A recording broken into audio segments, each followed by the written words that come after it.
welcome to the deep dive. For this session, we're tackling a topic that, well, it comes up all the time and talks about success in organizations, but it's real power, often hidden just under the surface. Employee engagement. That's right. Think of this as our chance to really dig into what makes some teams just click while others are sort of just going through the motions. Absolutely. And you shared some really fascinating material, a real mix, big studies, compelling case studies. And one thing that really jumped out, kind of a central theme, was this idea that engagement isn't just, are people happy? Right. It's actually a fundamental driver. It pushes real, tangible business results. Totally. And to show just how powerful it can be. One case study you sent over really stuck with me.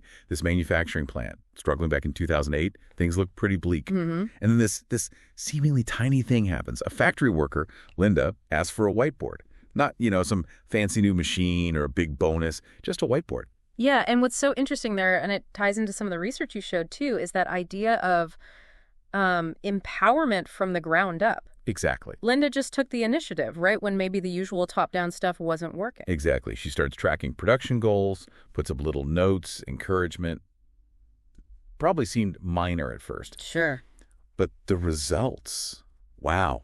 Within a year, that plant goes from nearly closing to being a top performer. No massive investment, just this shift in how people felt about their work, their connection to the goals. Yeah. And that really is what we want to unpack today. What is employee engagement? Beyond the buzzwords. From your read of the material, what's a definition that really gets to the heart of it? Well, looking across the different sources, there's a pretty consistent definition that emerges, and it's definitely more than just job satisfaction. It's really about an employee's emotional commitment. To the organization, yes, but also to its goals.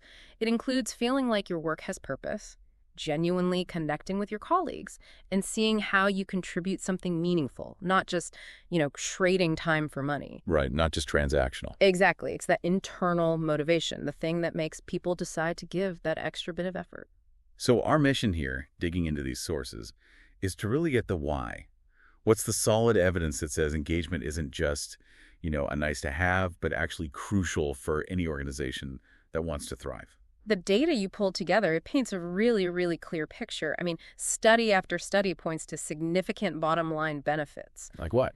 Well, for instance, a number that kept popping up in several reports suggests companies with highly engaged teams see upwards of 20% higher profitability, sometimes even 21%. Wow. Okay, let's just pause on that. 21% higher profitability. That's significant. Substantial, yeah. But it doesn't stop there, right?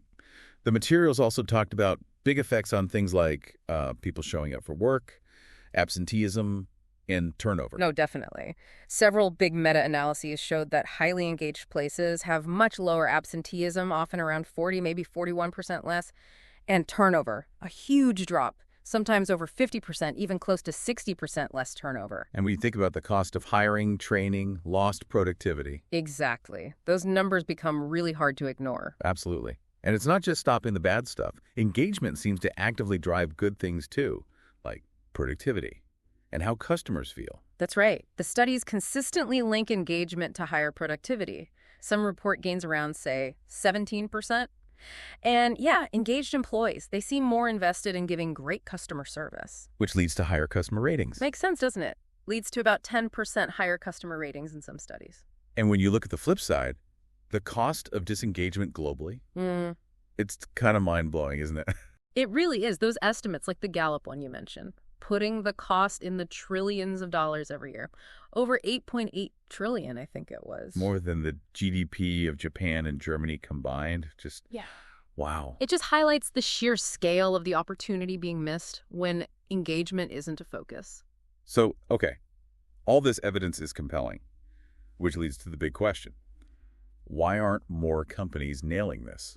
The sources also mentioned this engagement gap, right? The fact that most people aren't actually engaged. Yeah, that's the hidden tragedy, really. And a theme that kept coming up was this feeling many employees have of being disconnected. Oh?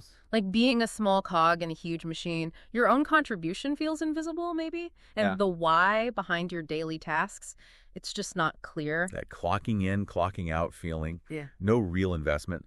What did the material suggest were the main reasons for that disconnect? Several things popped up repeatedly. A big one was just not understanding how your specific job connects to the bigger company goals.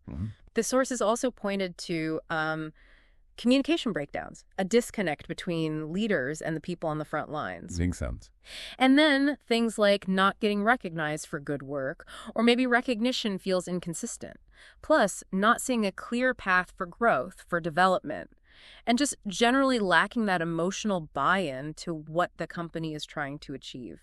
It sounds like people feel invisible. And like the research suggests, that doesn't just make them lazy, it makes them sort of check out psychologically. They stop bringing their whole selves to work. Exactly. It's a withdrawal, not necessarily a lack of capability. So how do we fix it? What are the core pieces, according to the sources, that you need to build a truly engaged workforce? Looking across the research you gathered, 3 key pillars really stood out consistently. They seem foundational for driving engagement. Okay, let's break those down. First one, purpose. Yeah. We touched on it, but what specifically about purpose did the material highlight? Well, it really emphasized that employees need to get why their work matters. It's about leaders sharing the vision, the values, but also explicitly connecting the day-to-day tasks to those bigger goals. Wow, okay. When people see their impact, even in a small way, it creates meaning, and that motivates them to step up. Connecting the dots. Yeah. Showing how even the small stuff fits. Yeah. Got it. What's pillar number 2? The second crucial one is autonomy, basically giving people ownership over their work. Ownership. How? The research suggests that when you give individuals or teams the power to make decisions, to solve problems that come up, to maybe even innovate a little in their own area, it builds a much stronger sense of responsibility and pride in what they achieve.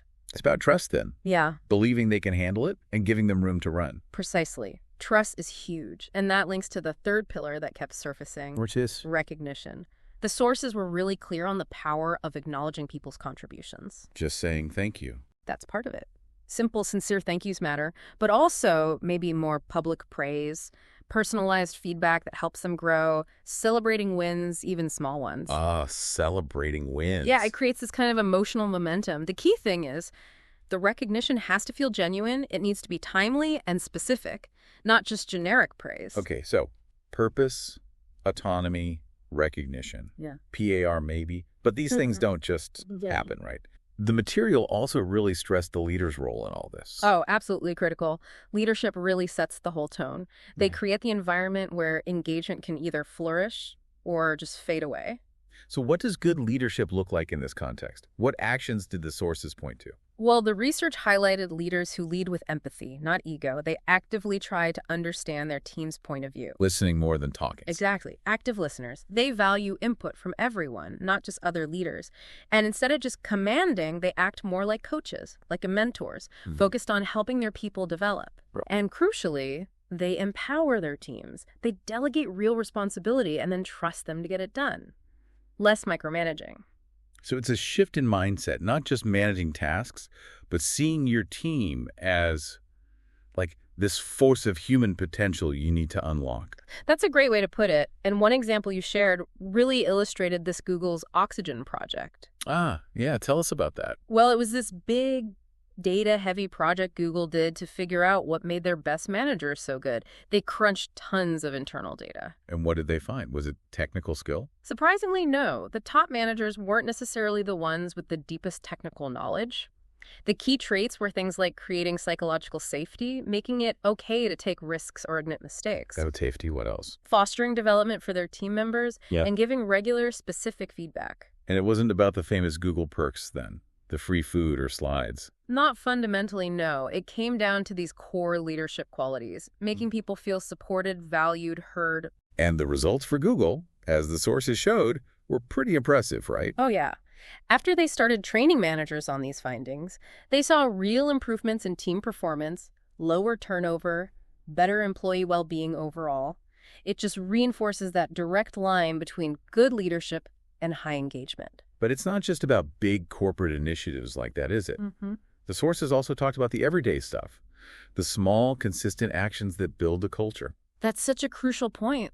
Culture isn't built in a workshop. It's woven from daily interaction. Like what kind of things? Like a manager just noticing someone seems stressed and checking in, asking if they're okay, or actively asking for ideas from the team and then actually implementing some of them and showing people you did. Right, closing the loop. Exactly. And making sure the company's values aren't just posters on the wall, but you actually see them reflected in decisions.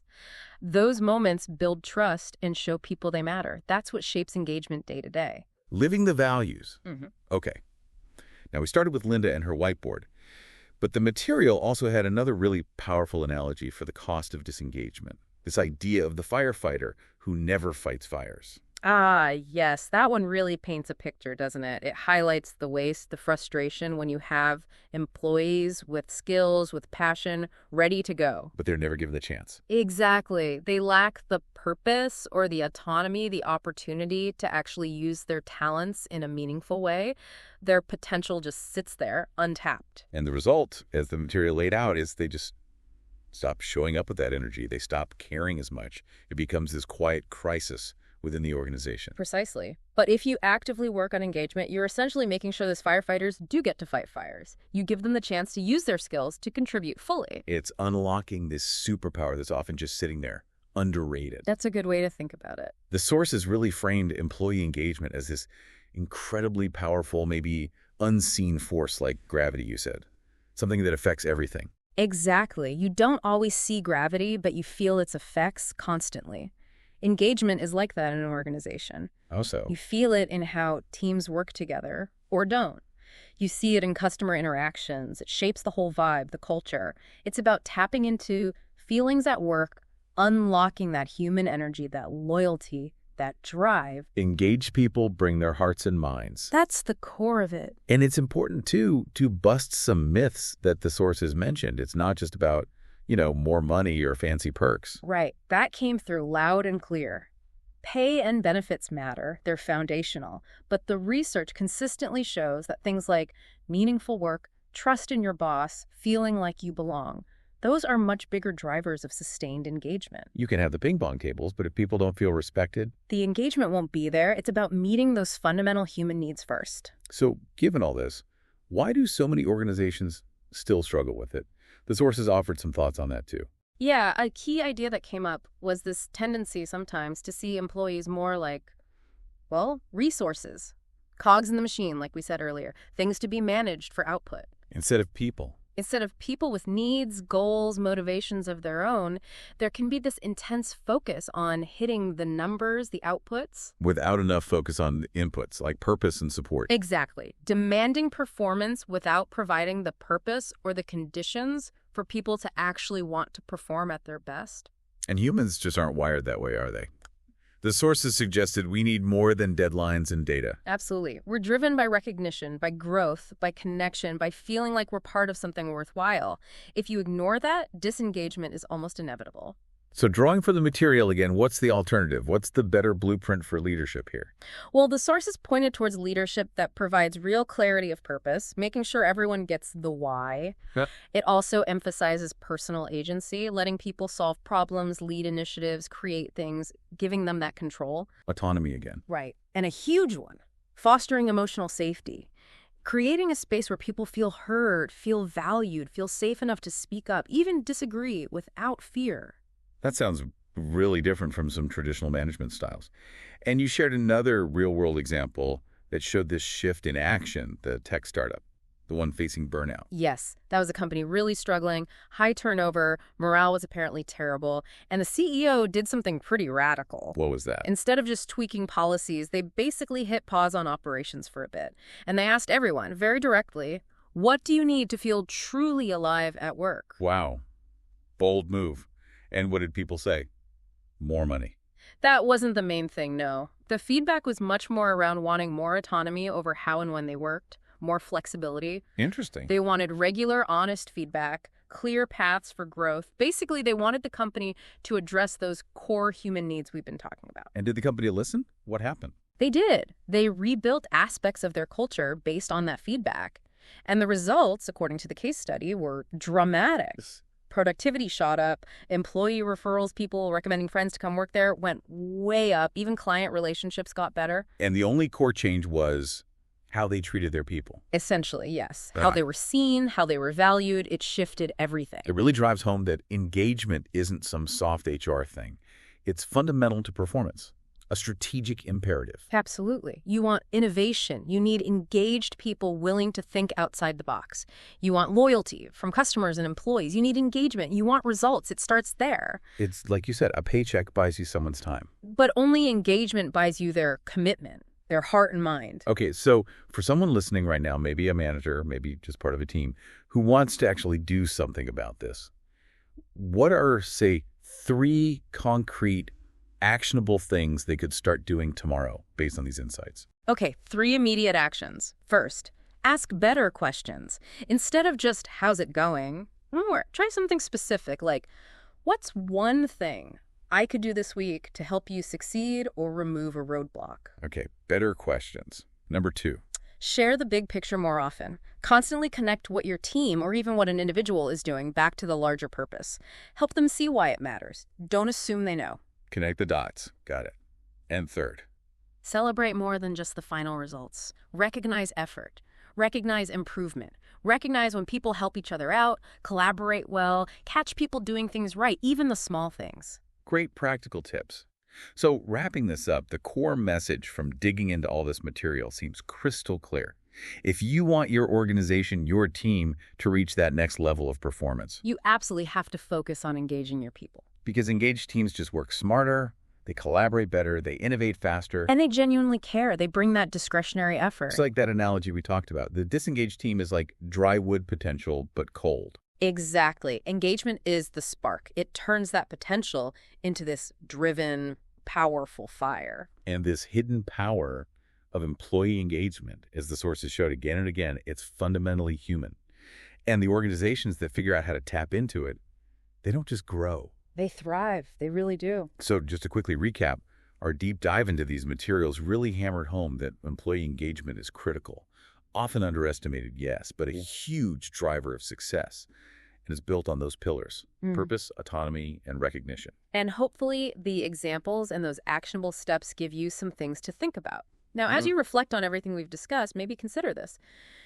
Based on these different perspectives, what's just one specific action in your own area of influence that you could take to really boost engagement and create a better work environment? Something to chew on.